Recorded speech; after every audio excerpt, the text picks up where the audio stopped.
It's casual, not formal. It's hosted by Rory Pendlin. Oh, and Renee in tow. It's time to start the show. 1, 2, 3, go!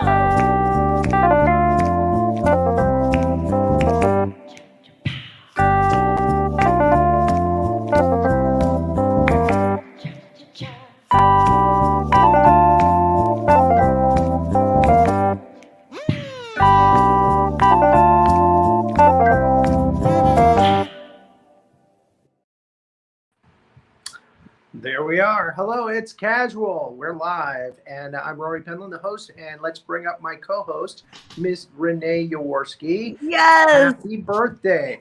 Thank you. I get to spend it with you and Annie Gaybis, which is like driving me nuts right now. I opted for you to have the time off. I know. I said, it's your birthday. Do you want the time off?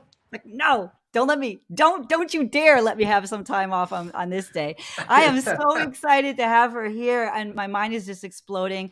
All of my friends, of course, ever since you told me that, they're giving me questions, feeding me questions. Ask her this, ask her this. I'm like, damn it, it's not your show.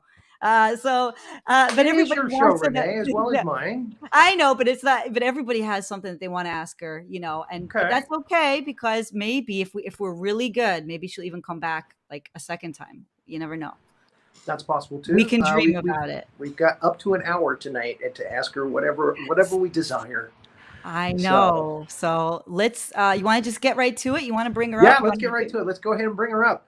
Annie Gaybis. Woo! Here she is. Hello. There she is.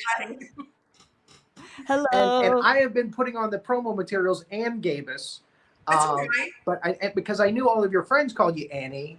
Yes. But I didn't realize that you prefer to be called Annie by everybody now. So thank you for informing us that.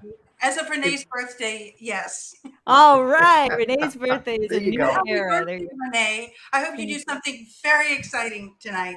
Oh, thank you. I'm sure that I'll find a way, but not as exciting as spending this hour with you, Annie. So I really do appreciate it. Well, thank you. All right, Rory, you want to get the first question in there? Yeah, well, and again, I want to apologize for my appearance. There's still no AC here. Oh, no. So I got a little fan on me, and we'll get AC Thursday, I hope. Oh, my goodness. So bad. And he's in Florida, people. And we were talking he's in before Florida. the show. Annie says their AC is going to be replaced this week as well, probably on Thursday. It's like dominoes, at this Yeah, it's Florida. It's Florida, darling. It's Florida. So, okay, you are an actress, you're a dancer, you're a singer, you're an all-around performer. Where and when did you get the bug to get started? What made you want to get up in front of crowds? Well, it's not a fascinating story, but this is my story. As a child, I went to see a cousin of mine that I had no idea could dance, do I guess what you'd call it now, a salon session with her Debbie London School of Dance. And I watched it, and I couldn't believe what my cousin was able to do. And I wanted to do that as well. So that's how I developed into the dance. And then acting came along right after that, and then singing. And as a child, I studied with Center Stage in Maryland, and it's a professional equity company. And I got to do a lot of children's roles, and then I got into teenage roles, and then I graduated high school and went on with my life in a career outside of it.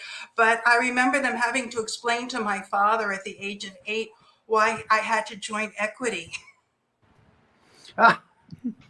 And when did you actually make the leap out to Hollywood, to California? I had a stint for a while to do a lot of to get money to get going into. First, I went to New York, but to get from New York to get to New York, I worked as a Playboy bunny, and I saved up everything I had, and it went immediately to first, last, and security, a bed, a television, and a chest of drawers, and some kitchen essentials. And luckily I started working soon after that.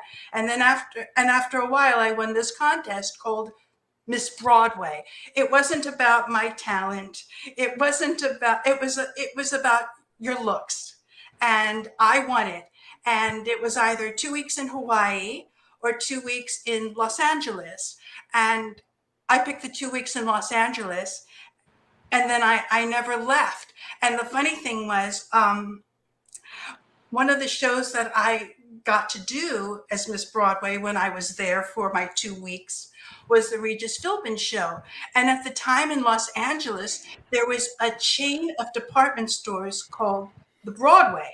So I guess Regis hadn't really checked his notes, because he asked me he said, "Oh, so you're Miss Broadway. What department do you work in?" And he said, "Lingerie." And I said, "Only in movies." So you're Miss Broadway, are you? Does that sound familiar? Yes, very Was I familiar. close? Very familiar. Which department? I did a lot of shows with him. Very, very familiar. Well, wait, and again, you back mentioned up. Playboy. Yeah, I was just gonna say, wait. What's the Playboy? That is so fascinating. You just glossed over it, right? But everyone here is like, wait, what? How did you get in with those people? How was that whole experience for you? And especially back then, also give us about the year and the era that we're talking about. Okay. Well, this was when Playboy had now progressed to paper cards instead of the actual Playboy key. They were on paper keys type of a thing. And it was in the 70s.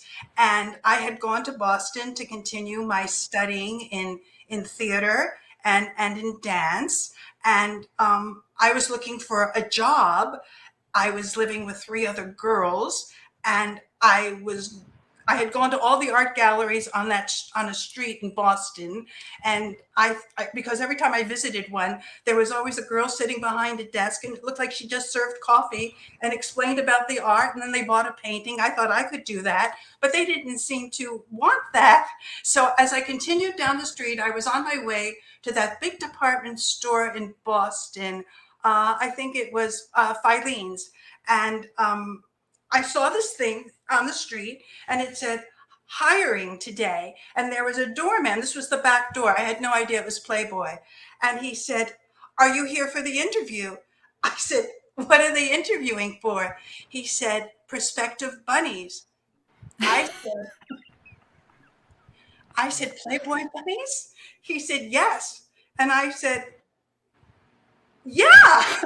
So, Of course I am. Come on. Sure.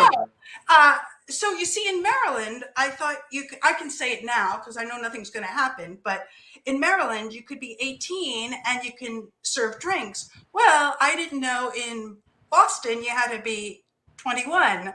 So luckily for me, I fit, they have you try on an outfit, and then you go and find the bunny mother takes you in, and she shows you off to the manager of the Playboy Club, and he looks you over and he goes, "Fine."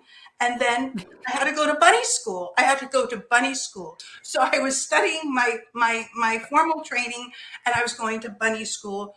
And luckily for me, she had run out of birth validation forms. That was so lucky for me. So I had a cousin who was a lawyer, still a lawyer, and I called him and I said, "Marvin, I have a question to ask you." I said, "I've just had this wonderful opportunity, don't mention it to my father, that I'm going to be a Playboy bunny. And I just didn't realize that you had to be 21. And as you know, I'm not 21 yet, because in Maryland, you only have to be 18. So I said, what could happen?" He said, "Well, they could get a big fine. They might have to temporarily close the club." I said, "What about me?" He said, "No, nothing's going to happen to you." "Oh, great." I said, "All right." You'll be exploited. It's okay. You're fine. Well, what was your understanding of a Playboy bunny? What did that mean to you in the culture and in your upbringing? Like, what were you expecting, and how is it different than what you expected, and how is it kind of what you expected? Because my father had a key, and I had gone for some of my birthday treats growing up to the Playboy Club in Baltimore. So it looked all very glamorous to me. And I never, ever thought for a minute about trying out for one. So I was like, I thought this was like the most glamorous thing I had ever done in my life. And there is definitely a bunny training period. And you have to pass both a written test. Bunny 101. Yeah. You have to pass a written test and you have to pass a physical test, because there was a certain way to carry the tray. There was a certain way to serve the drink with your back arched. And there was a certain calling order, which I think I can actually remember. And I just want you to know, I didn't know anything really about liquor. I just knew there were a couple wine names and there was a couple beer names, and I didn't know anything. So I memorized everything, but I didn't know what I was talking about. And this is the calling order. Let me see if I can remember it. Scotch, Canadian, bourbon blended, rye Irish gin, mixed blended cream, beer and ale, wine, soda, and would you like a souvenir mug? Yeah, that was Awesome. great. You did that so perfect. That's I awesome. love that. And I didn't know what I was See, talking you really do remember college. You do. Well, what was the music scene like at that time too? Like you're in these bars, you're in these clubs. Like give us the cultural vibe kind of who did you get to meet? Who were you around? Okay, this is Yeah. this is the funniest thing.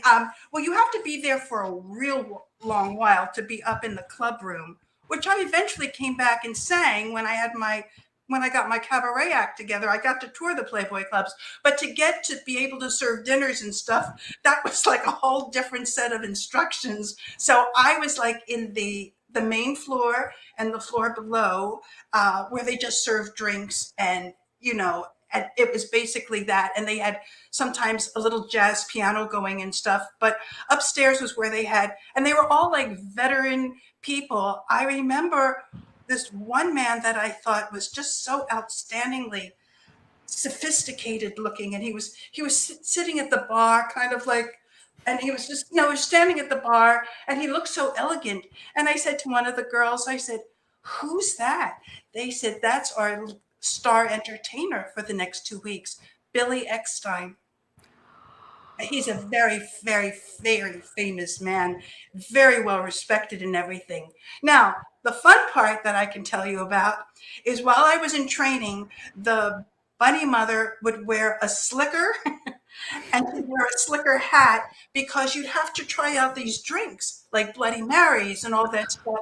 And she had so many spills that she looked like she actually, you remember like in elementary school when you'd be crossing the street and there'd be the policewoman that would let you cross, and they were always in the slicker and stuff? Yes. She looked like. So, and we always did it like mid-afternoon when it was not lunchtime and people weren't coming in yet for cocktails for happy hour. So one day I was doing it, and Joe Namath was there with his group of people, and they were going to have this is when Joe was Broadway Joe, and they were going to have a big private luncheon. And he saw me and he asked if I could serve the luncheon. And they told him that I was a bunny in training, but he seemed to really want me to serve this luncheon. And so they called me and they said, Joe Namath has requested you. I said, I'm not ready for food. I'm not ready for food. They go, well, we're going to have one of the other bunnies help you with the food. But all you have to do is serve the drinks. So now Joe Namath isn't wearing a slicker and a slicker hat. He's not dressed like the Gordon's Fishman. Yeah. He's dressed in a nice suit, and all these people I don't know what the meeting was about. So I was a little nervous about serving these drinks. And I had these drinks on my thing, and I was serving him. And the Bloody Mary didn't make it to his table. It made it to Joe Namath's lap. So, Oh my God. But he was very calm and cool and laughed. He's not like a laughing out loud person. He's more of like a right. kind of person. And he was fine. He was really fine with it. And that was the last time I saw Joe Namath. Bunny Mother came out and said, "We'll get you somebody else." I finished the thing. It was okay, but he was Nice dabbed. raincoat. He was being dabbed. He was being absolutely. It was just. But he asked for it, and I was not ready. I was like in my. Yeah. It was 2.5 weeks in Understood. high school. I wasn't. But it was ready. nice that you could catch somebody's eye like that, a famous person. And Yeah, that shows I want how. her. That was- Yeah, That one. right. So. And that then, is so cool. And then one of the things that you always said as a bunny, what you learned at bunny school was they always seem to want to touch the bunny's tail. You know, this big round, it looks like a big giant powder puff, you know, on your backside. They always want you to touch the bunny. And so you'd have to say, no touching the bunny's tail. And then people used to offer to buy it from me, you know, and it was my costume. I mean, when I left, I didn't get to take and nobody used their real name. Nobody uses their real name. What was your name? What was your name? Well, I thought I was being original. I said, well, then can I have the name Heather? Well, Heather is the most popular name. Yeah. We have 17 Heathers. So they said, how about another name? So I thought, and I remembered, they had like had Dr. Zhivago like reissued or something. And Right. I said, I'll be Bunny Lara. So that's what I. There you go. You look like Lara. That looks good. That's right. Little Lara's theme playing when you come in the room. You know, it's very odd. You know, I did a lot with Playboy, but one thing never had to do with the other thing. Like when I got to work in the Playboy clubs, it was just bookings that I got, and I happened to mention that I had been a bunny, and they were able to promote it that way. And then when I got in the magazine, it had nothing to do with me being a bunny or with being singing in the clubs. It had to be me being a loser on Star Search. Oh, wow. So you were on Star Search. That is so cool. Yeah, I was on Star That's Search. an honor to even be on Star Search. Well, There you it was. I wasn't on as a singer. I wasn't on as a dancer. I was on as a spokesmodel. It was out of my modeling agency. And a lot of people in the modeling agency they were models. They weren't, some of them, singers or dancers. So they always asked to see from spokesmodels. And that was the only way I was going to get into Star Search. So I lost, but someone came up with a very creative idea about losers on Star Search aren't losers at all, and I was like the example. So that yeah, there you go. I felt like I had, I had won something, and it was fun. Ed McMahon and all that. Oh wow! Did you get to like? Do you have any stories about him, or do you remember his personality? He was someone, unlike Joe Namath, had a big laugh. Yes. Yeah. Big laugh.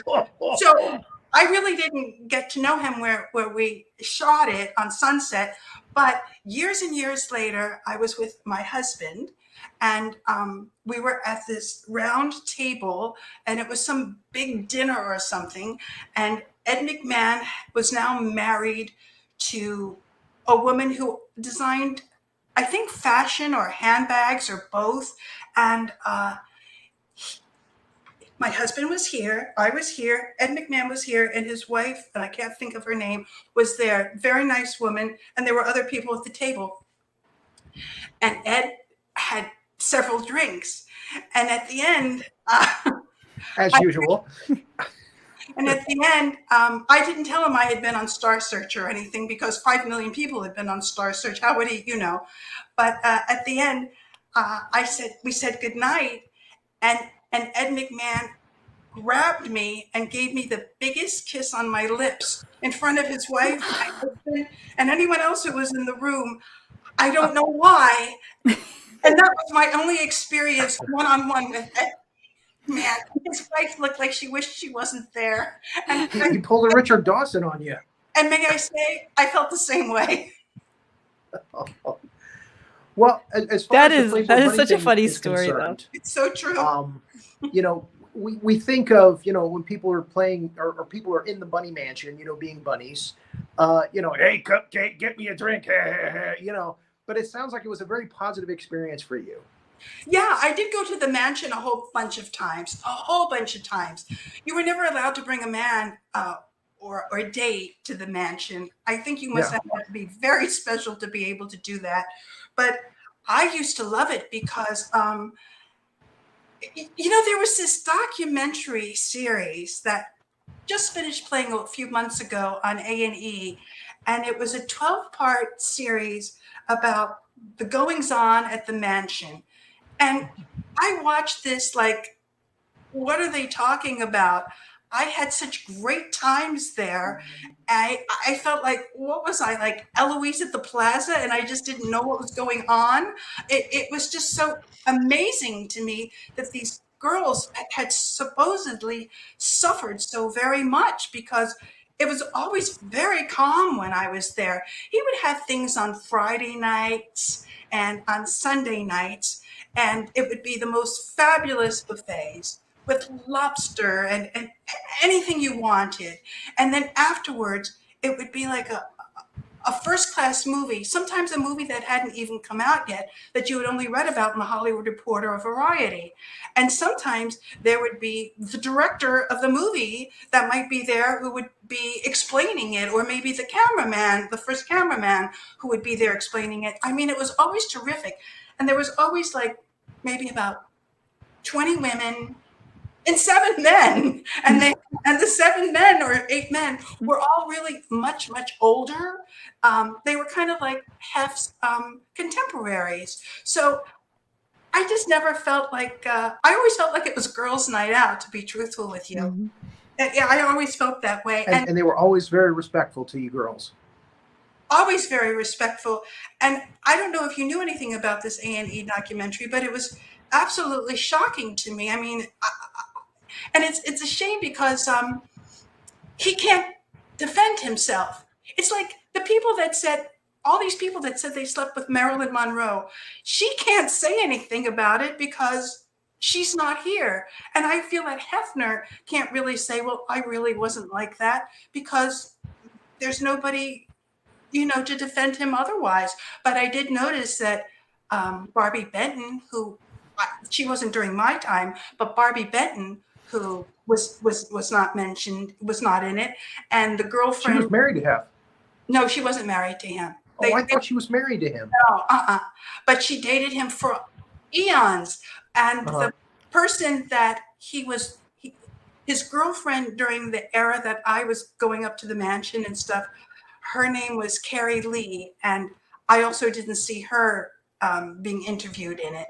So I thought that was kind of interesting that and Hef's son wasn't mentioned in it, and his one wife, Kimberly Conrad, she also declined to be in it as well. So you just wonder,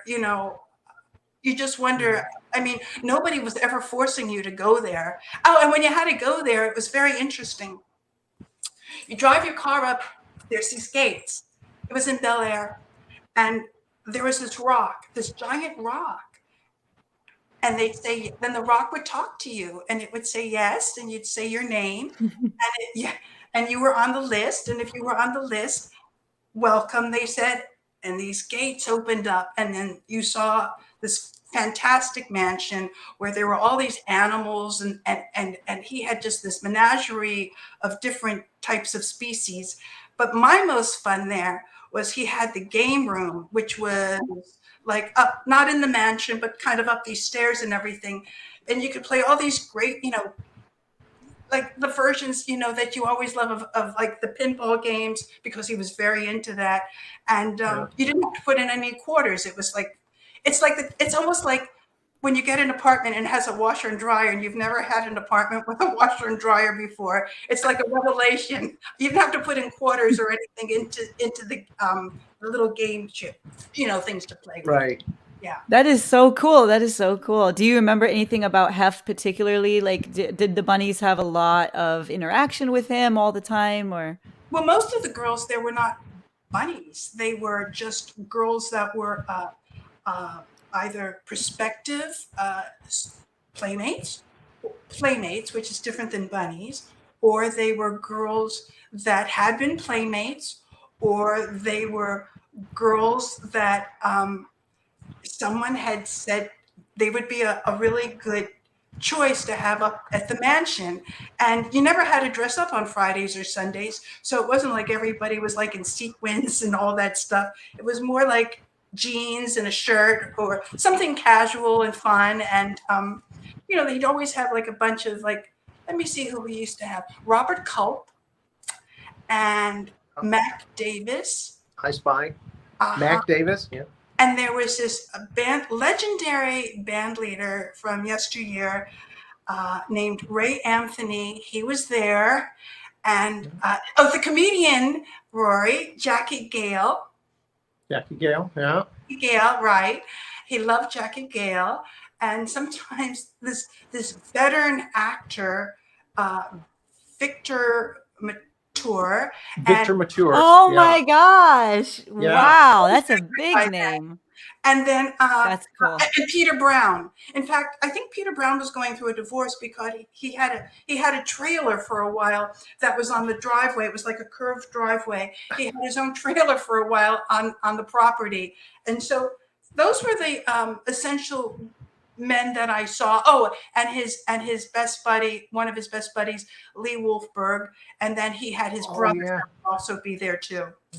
His brother. It's funny that you mentioned Marilyn Monroe as an example earlier because he had great respect for Marilyn Monroe, though they had never met, because she was one of the first girls that was one of the pinups in his magazine, and she actually is responsible, basically, or he feels she's responsible for the great success of Playboy. So he is buried just catty corner from her in the same place. I saw it. I have a picture of it somewhere. Wow. He's buried right next to her. Wow. Yeah. That is. And they never met, but he had huge respect for her. Wow. That is huge respect that he wanted to be. I know she's buried somewhere in Westwood, and gosh, that's when I go out to LA, I kind of go to the cemeteries and see where people are buried. That's what you do? I know, that's kind of creepy. That's interesting. That's very interesting. And I would have never guessed an impression that. of them next to their grave, which is really creepy. That's a TikTok. Rory. Annie, what was networking like that at that particularly young age? How do you think that pushed you to the next level in terms of your inner confidence and who you felt you were, your identity, but also just like the networking, the social ladder climbing, you're around all these people. So how does this impact you for the next stage of your life? Well, the person that originally brought me there was someone that I was dating, but he lived in New York. And he told me very clearly that I shouldn't attempt to go up there on my own. And when I said, well, I didn't even know how to do that. And I said, why? And he said, because it will affect your reputation. So then I ran into Lee Wolfberg, who was like his best buddy in a supermarket. And he said, Annie, how come you haven't been back to the mansion? And I said, that I was told that he said, you can come back anytime you want. Well, I think it was like a Thursday. So I said, can I come tomorrow night? And he said, yes. And then from then on in, I was on this list for as long as I wanted to be. And it was great. And it was all it was so much, it was like a lot of fun. I didn't become buddies with any of those girls, but one of the wives of this very famous photographer named Ron Vogel, she was there. He wouldn't be there, but she introduced me to her husband, and he ended up with that shooting of me for Playboy. Do you feel that this was the step to your career in movies? This was a step towards that? Oh, absolutely not. No. Okay. No, this was just a lot of fun to do, and a lot of great food and drinks, any drink you wanted to have, and you could just be casual and you didn't have to worry about making conversation. I'll tell you exactly what I said to Hugh Hefner. Everybody called him Hef, but what you won't believe all those times I went up there. So one day Lee Wolfberg saw me in the hallway, because everything, you'd go through the main hallways, you'd go from one end of the room to the other in the house, the main floor. And he said, have you ever spoken with Hef? No, I said, he said, well, I think you should tell him. I think you should tell him that you were a bunny in Boston and that you've sung in all these clubs. I said, oh, I don't think he wants to. He said, no, go ahead, tell him. And I just, there's just some people you just don't feel like approaching. And I wasn't sure what to say to him. So I get up to him and I say to him, and Lee Wolfberg's looking on in the distance, and I said to him, I really like coming here. And he smiled with a pipe in his mouth. And then I drifted off as far as I could. Well, it's good to have you here. And then the other time that I said something, which was, I guess, directed to him because he was in this group of people, a friend of mine was there. He had been invited, and he called me over. He said, Annie, he said, we're all just thinking of things that start with the initial HH. Can you think of anything? And this is what came out of my mouth, and Hefner's standing right there. I said, ho-hum. And That's brilliant. And then I think it's brilliant. And they all kind of like, it was like one of those like slow turns, like did you just really say that? And I just waved goodbye, and then and then you said Howard Hughes. that's the only thing I ever said to Hefner or about Hefner. HH, ho hum. Oh my God. That is hilarious. I love that. Look at the monogram pajamas. Okay, so you did move on to movies, and you've been in quite a few actually. Wait, we got to ask about Tom Hanks. Talk about. Just make sure she talks about Tom Hanks. Bachelor party. We're going to start at the beginning though.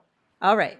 So, Necromancer. It is a cult horror film. How did you get into that? This film had come out previously. Oh, there's a real good story with this. The film had come out previously. I had never heard of it. And they decided to reissue it with a new title and additional scenes. Mm-hmm. So they were casting for it. And I had done this film previously with John Saxon called The Witching. Okay. Anyway, so the cameraman was going to be doing these extra scenes who worked with Orson Welles. And I had been cast in it, and I was having a fitting, and it was in a house in Studio City. And the person that had to get Orson Welles okay on what they were planning on adding, because he was a very particular man on everything, was going to be going after they were going to close up, and he was going to go over to Trader Vic's, and he was on the other side of town, and he was going to meet with Orson Welles. And he turned to me and he said, would you like to go and have dinner with Orson Welles and myself? Yeah, I said, would I?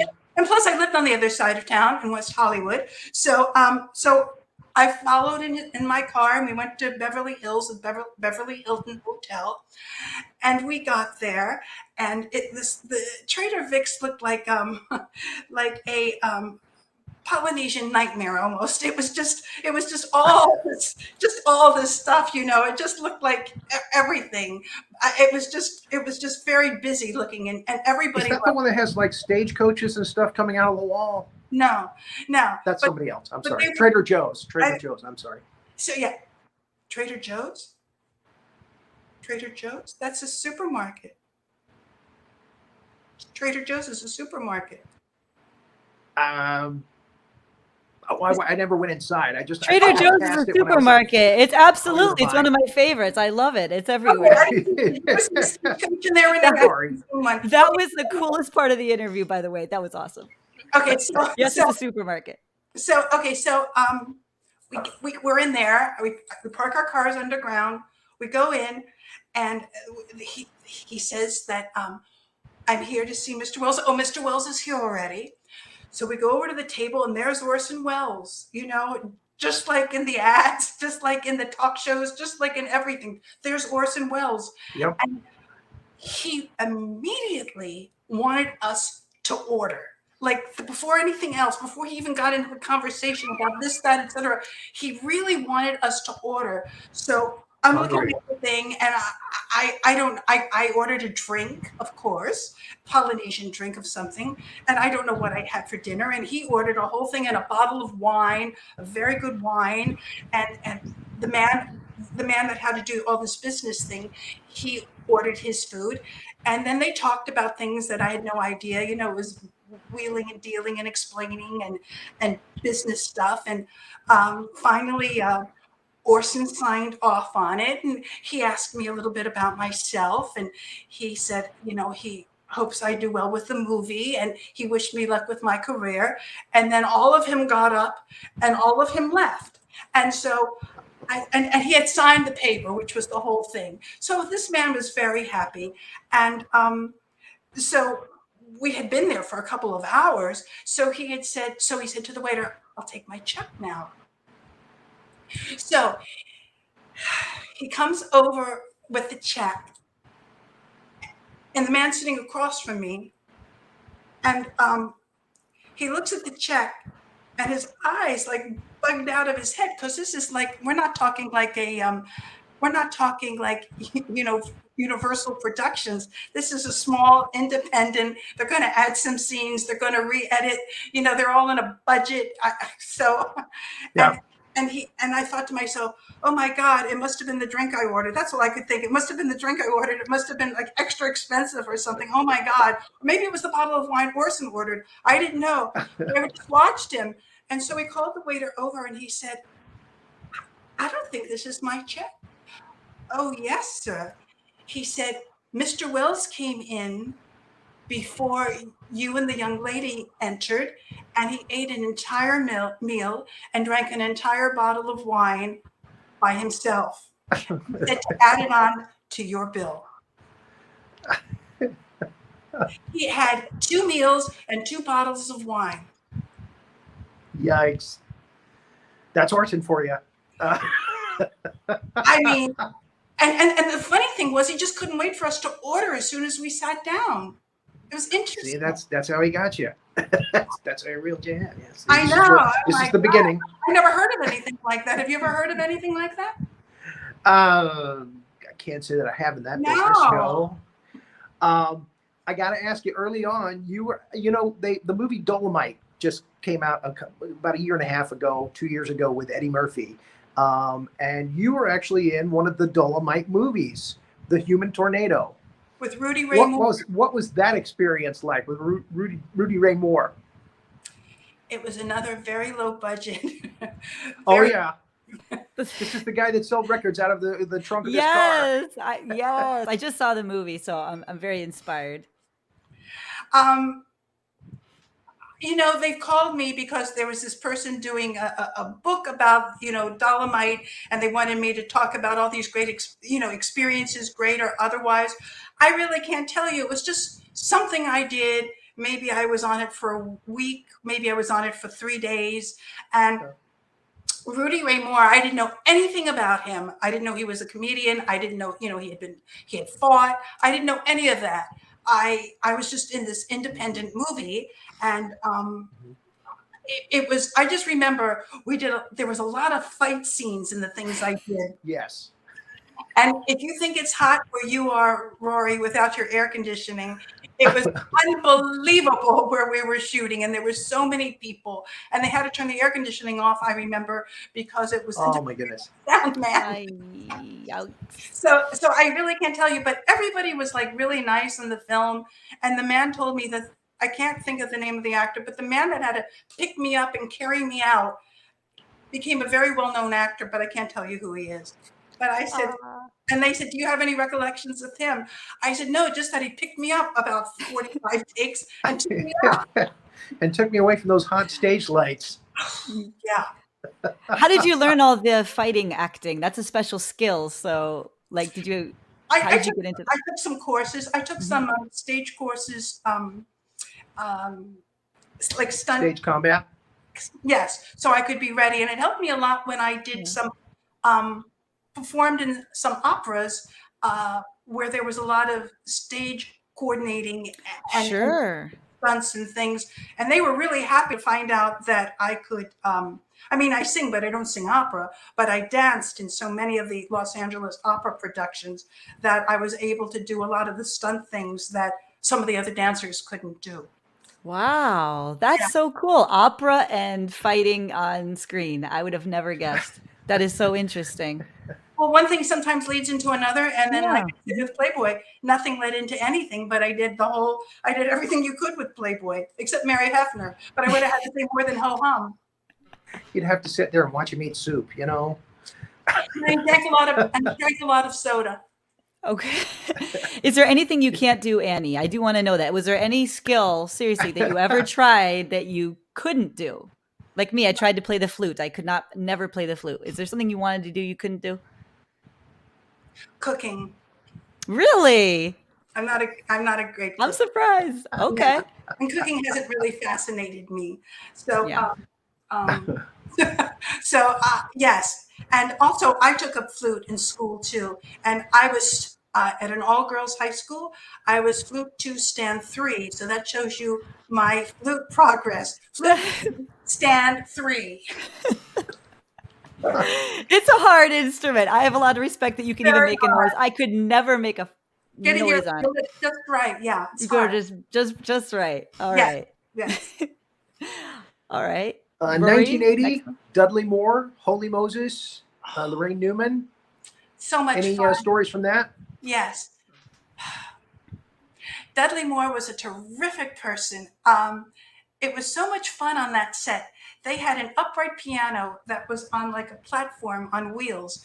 And when we'd go from scene to scene, I think we shot that at Warner Brothers, from scene to scene, he would be playing this stuff that I had never heard. It was like English saloon tunes and stuff, you know, that the beer drinkers would be, and he could play excellent piano, and he'd be singing, and it was so much fun.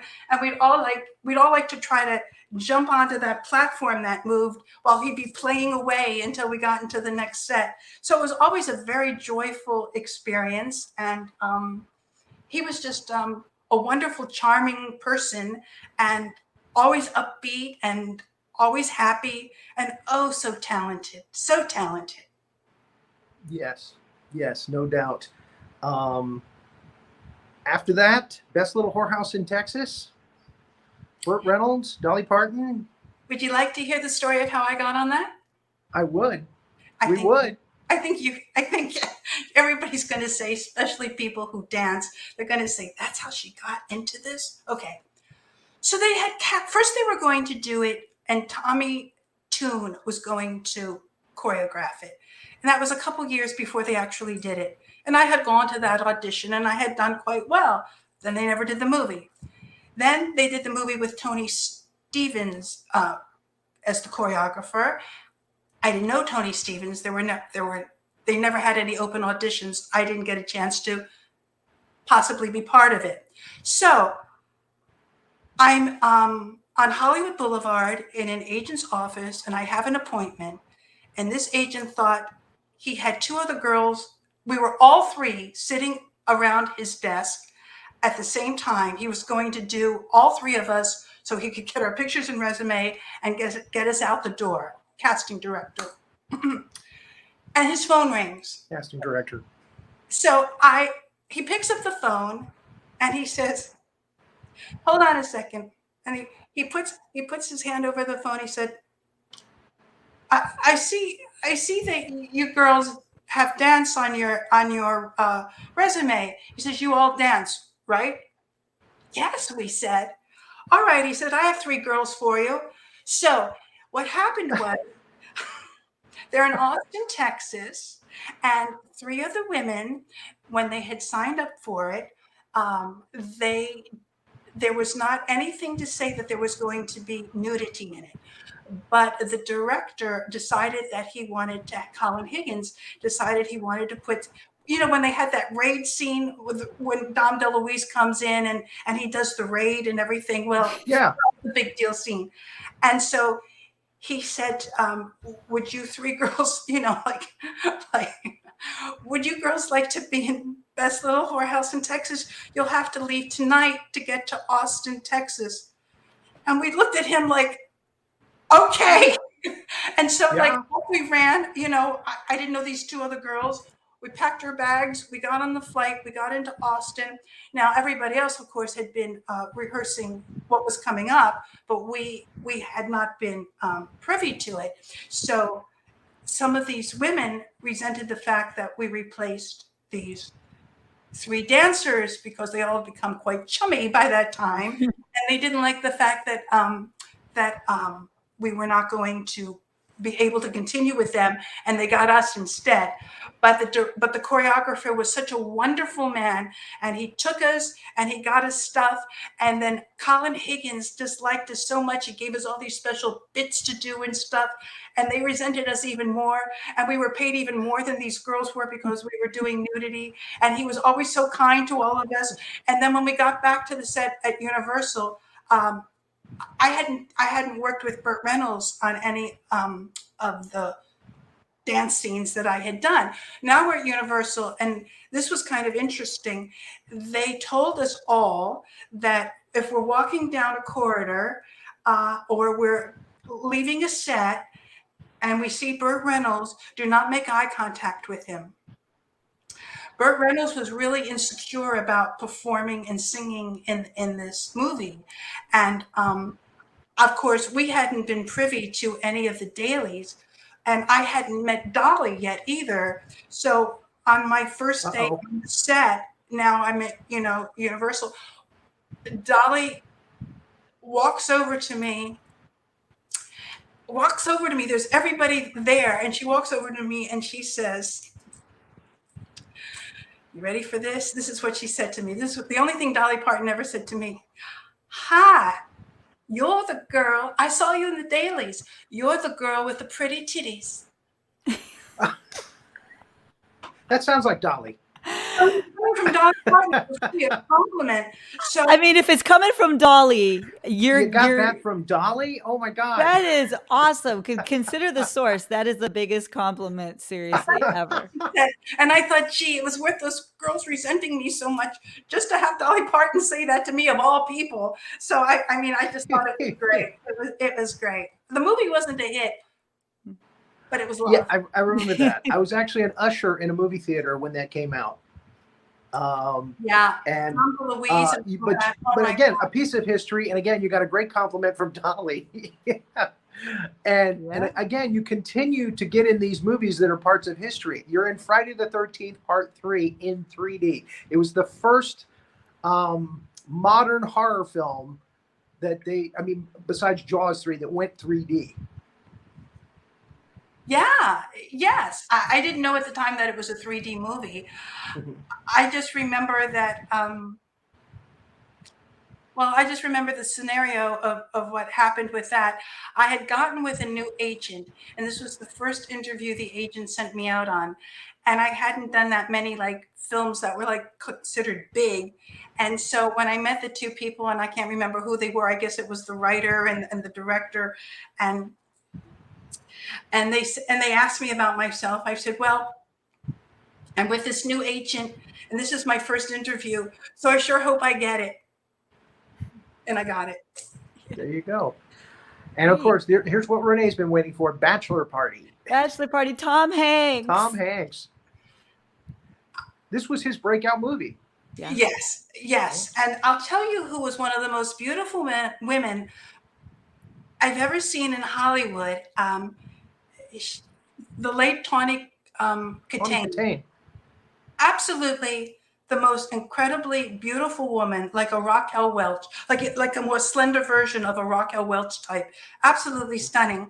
Tom Hanks is a very sarcastic, dry sense of humor, and he was a lot of fun in the makeup room and everything. And that's all I can tell you about that. It was another major thing that I was in, where there was all these people around, and it was just a surreal experience, and it was a lot of fun. And Tom Hanks always had a little smart remark about all of it, because he saw it in a very sarcastic way, and it was a lot of fun to listen to him. It was a big, gigantic party of a movie. Yes. Yes, it was. Bugsy with Warren Beatty. Oh, that was, nobody knew that he and Annette Bening were becoming an item. At that time, yes. It's very interesting. I had met Warren Beatty once. Warren Beatty was known as a womanizer. You didn't even have to go to any parties to know that Warren Beatty was a major womanizer. So I was at this thing. It was a big deal thing. I think, again, it was at the Beverly Hilton. It was a big, lots of round tables, white tablecloths. Everybody's all dressed up. And I can't remember who they were honoring. I think it was a Friars event. And I was sitting there, and I had wanted to move up so I could see a little closer. So I saw that there was an empty seat. So I moved up, asked if anybody was sitting there. No. So I sat there. And my friends were still further in the back. And I'm getting ready, and Johnny Carson was getting ready to get up and speak. Yeah. Oh, that was very exciting. And this man comes over to me, and he just crouches down by me, and he just wants to talk to me. And I go, maybe I realized it was Warren Beatty, but I didn't care. I mean, I knew about his reputation and everything. I wasn't interested. And I go, I really came to see Johnny Carson. So could I listen, please? And that was the one time I spoke to Warren Beatty. You like the funny guys. So now I'm in the movie, and I was one of the girls that there was this thing where he waltzes with different girls, and it shows different things as he's thinking about the Annette Bening character. And I was one of the girls he was waltzing with, and of course, he would never ever, because he was known to be someone who loved women, and a lot of them. And so I was just so surprised, what a different person he is on the set than he was with this intention of trying to get to know me, which he didn't know anything about me. He just wanted to get to know me, and I wasn't into it. I just wasn't into it at all. Well, and that's a surprise to me, because I have a friend that lives in New York. Her name is Susan. She's actually the wife of a friend of mine. Well, she's a friend too. She saw Warren Beatty in like a bagel shop there in New York. And she goes, I don't know what it was about him. And again, they said that Bill Clinton has the same kind of charisma that just generates out. But she said, I wanted to just jump his bones right then and there in the bagel shop. But I was like, and really? I wanted to hear Johnny Carson. And another thing. So the other thing I had to do was it was a husband and wife team. Denon and Marguerite Derrick, they were the choreographers for Bugsy. And they asked the girls one day, who could mambo? Well, I had a feeling it might be a specialty bit. So I raised my hand and I said, I can mambo.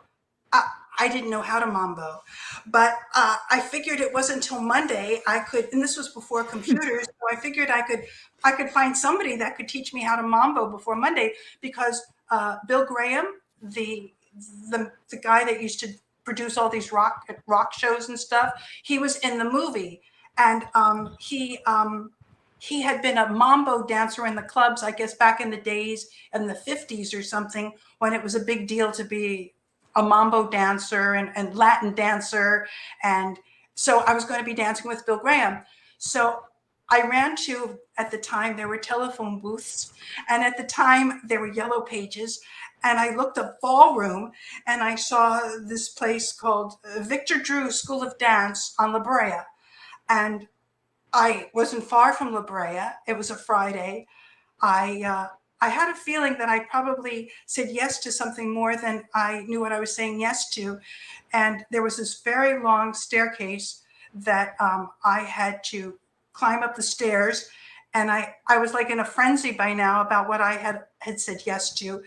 And I looked in this room, and there was this man who looked like he was like a magician from like a 1940s movie, the black mustache, the black goatee, the black hair.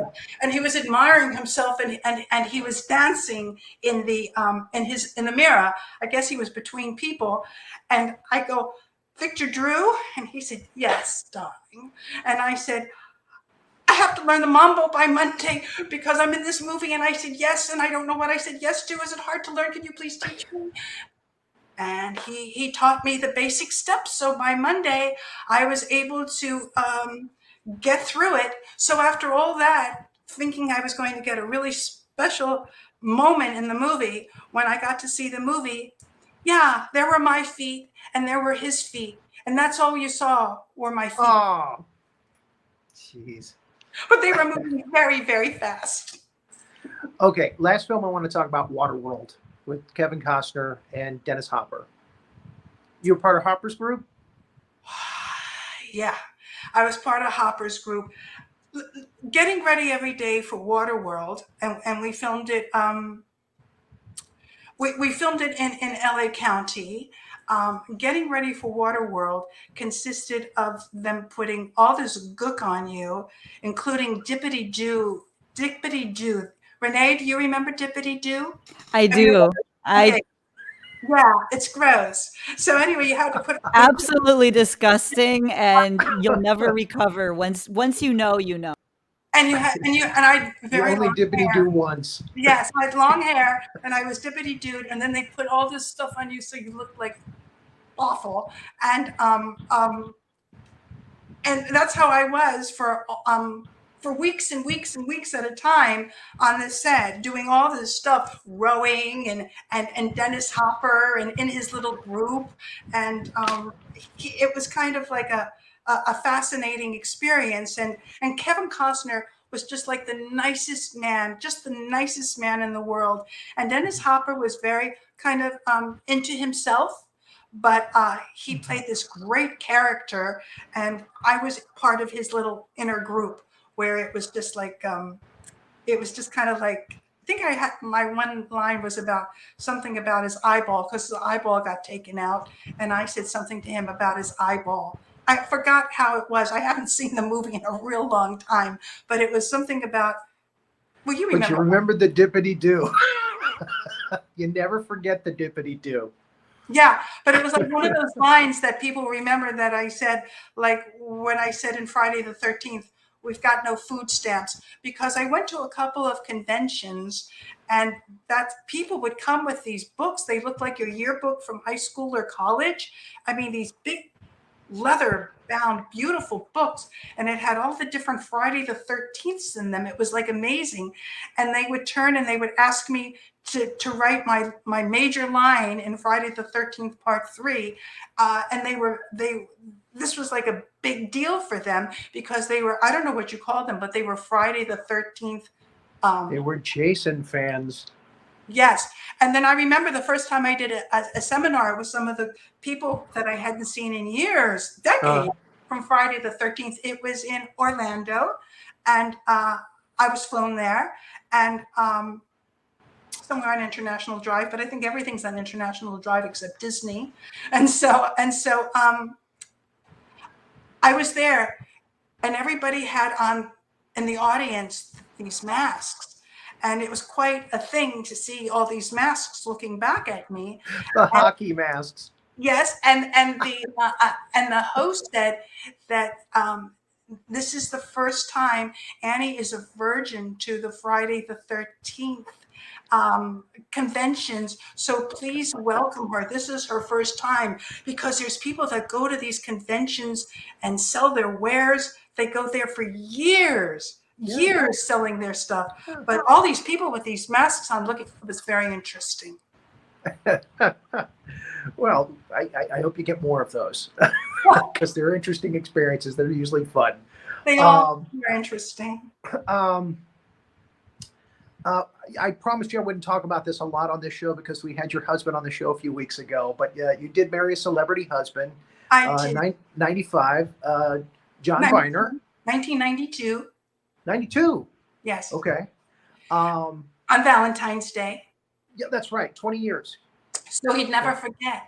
There you go. There you go. So did that kind of get you out of the movies, or because I know you're doing more stage performance lately? No, it didn't get me out of the movies. I started, I have had this cabaret act for a number of years, and I've traveled Japan, England. I did a USO tour. So it's just a coincidence, and this was a better fit. And I started working a lot as his opening act, and that got to keep us together. And but recently, we were both in a movie that's coming out in January. It's a remake of a cult favorite called DOA. Oh yeah, Dead on Arrival. Yeah. Yes. There's We been a don't couple have of them, actually. we don't have one scene together. We have nothing that we say to each other. Same agent. And it's coming out, I think, the first of the year.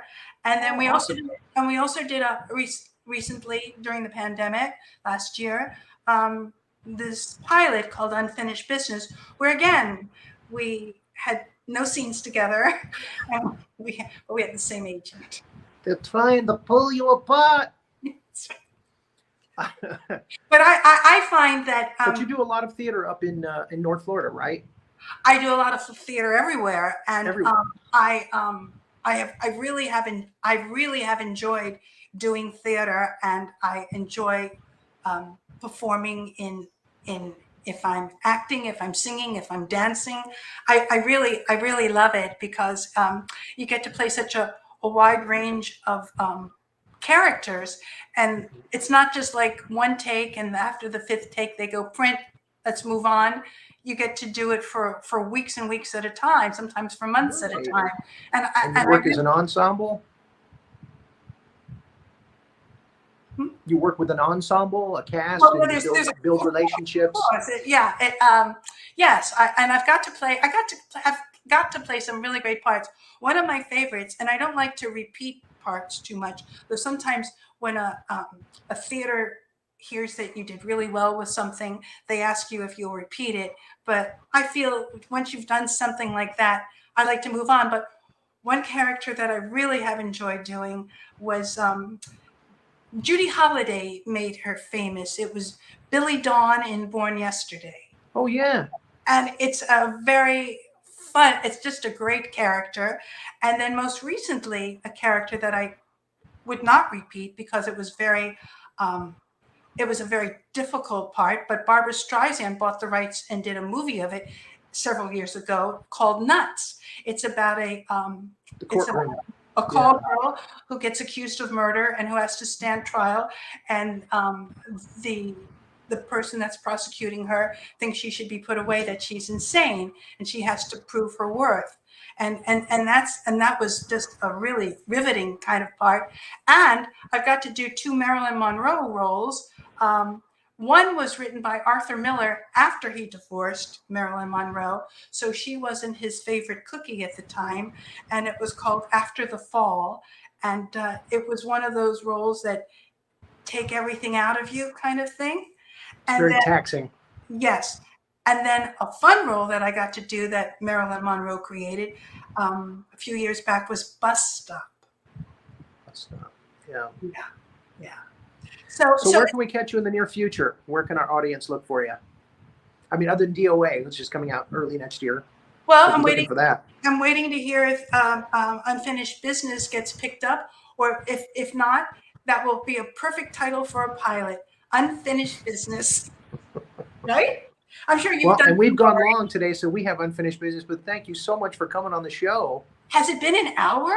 It's an hour and 3 minutes already. Yeah, almost an hour and 4 minutes. Went so fast. Yeah, I mean, you have wonderful stories. Please tell John Biner hello for us and give his love. Give him our love, and at you as well. And again, we'll have to get you back on again soon. Oh, thank you. I really enjoyed it. It was fun. I hadn't talked about some of these things like forever and a day. Oh, it was so amazing. Thank you, Annie. Please come back, please. And happy birthday, Renee. Thank you. Oh my gosh. I'm going to go and sob and cry. This is like the funnest thing ever happened. Happy birthday, Renee. Air conditioning, Rory.